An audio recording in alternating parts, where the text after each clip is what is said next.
Indonesia mengalami krisis air bersih yang terus melonjak setiap tahunnya. Hal ini tentu saja berbahaya dan dapat mengancam kehidupan di Indonesia. Berikut kami akan menampilkan data air layak konsumsi di Indonesia dari tahun 2016 hingga tahun 2020. Dapat dilihat dari hasil presentasi data tersebut bahwa penurunan drastis terjadi pada tahun 2019 dan terus menurun hingga sekarang. Angka sanitasi aman Indonesia yaitu baru mencapai 7% di tahun 2020. Capaian ini lebih rendah dibandingkan Thailand yang angka sanitasinya mencapai angka 26% dan India yang mencapai 46%.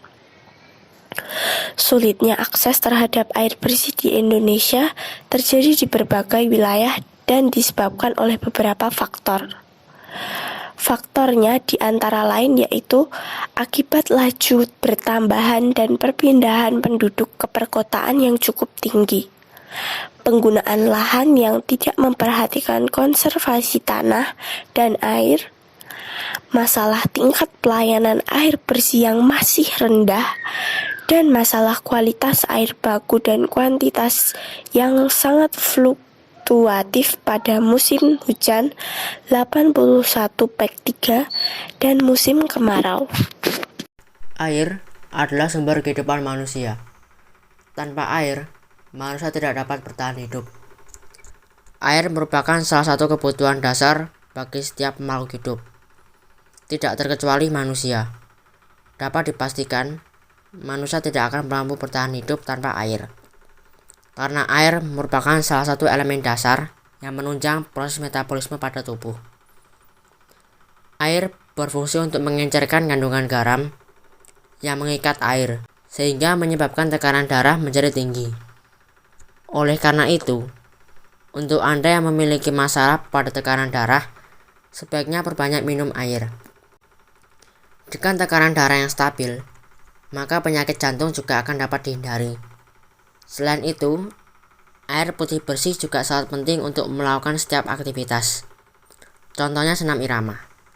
Setelah senam irama, kita lebih baik meminum air putih, karena akan mendapatkan manfaat bagi kesehatan dan sistem peredaran darah. Selain itu, air memiliki manfaat penting untuk upacara atau ritual keagamaan tertentu. Seperti di dalam agama Katolik dan Kristen, air bersih merupakan salah satu unsur penting untuk membaptis. Air bersih tersebut melambangkan kesucian dan pembasuhan. Dengan dibaptis, orang tersebut menjadi umat gereja yang mau mengikuti dan menerapkan ajaran Kristus di dalam kehidupannya. Indonesia saat ini mengandalkan PDAM untuk menanggulangi krisis air bersih di Indonesia dan membantu produksi air bersih di Indonesia. PDAM atau Perusahaan Daerah Air Minum merupakan salah satu unit usaha milik daerah yang bergerak dalam distribusi air bersih bagi masyarakat umum. PDAM terdapat di setiap provinsi, kabupaten, dan kota di seluruh Indonesia. PDAM menyediakan air minum yang bersih, sehat, dan memenuhi persyaratan kesehatan bagi masyarakat di suatu daerah yang sekaligus merupakan wujud pelayanan yang diberikan oleh pemerintah terhadap masyarakat. Sistem PDAM atau bisa disebut dengan Water Treatment Plant atau WTP merupakan bangunan utama dan proses utama dalam pengolahan air bersih. Pada proses ini terdapat 5 tahap, yaitu Koagulasi, flokulasi, sedimentasi, filtrasi, dan desinfeksi. Namun di sela-sela itu juga ada pelaku ekonomi di bagian PDAM, yaitu 1. Produsen. Sumber air PDAM berupa air permukaan atau sungai, dan air tanah meliputi mata air, sumur dangkal, dan sumur ini merupakan pelaku produsen yang memproduksi air PDAM. Selanjutnya, pemerintah akan mendistribusikan air bersih ke masyarakat untuk digunakan untuk kehidupan sehari-hari, yang berarti masyarakat telah melakukan kegiatan konsumsi. Tetapi tidak dengan PDAM saja. Kita dapat melakukan penjernihan air di sini. Kami mengajak para remaja untuk ikut serta melakukan penjernihan air dengan cara sederhana, serta menjaga dan memanfaatkan air sebaik mungkin. Hal tersebut dapat kita lakukan dengan cara tidak membuang air, mematikan keran apabila sudah penuh atau tidak digunakan, tidak mengabaikan pipa bocor, dan segera memperbaikinya, mencuci dengan jumlah yang banyak sekaligus agar dapat menghemat air. Menghemat air. Bagaimana cara kita menghemat air? Berikut beberapa cara yang dapat kamu lakukan. Saat menyikat gigi, taruh air dalam gelas untuk berkumur. Jangan biarkan air terus mengalir dan pastikan keran air tertutup dengan benar.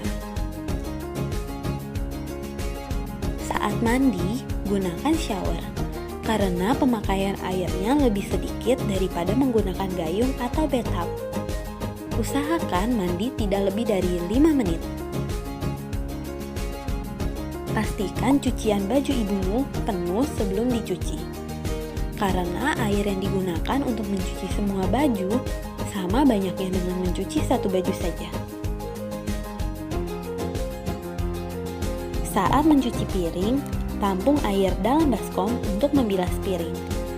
Cara ini lebih hemat daripada menggunakan air yang terus mengalir.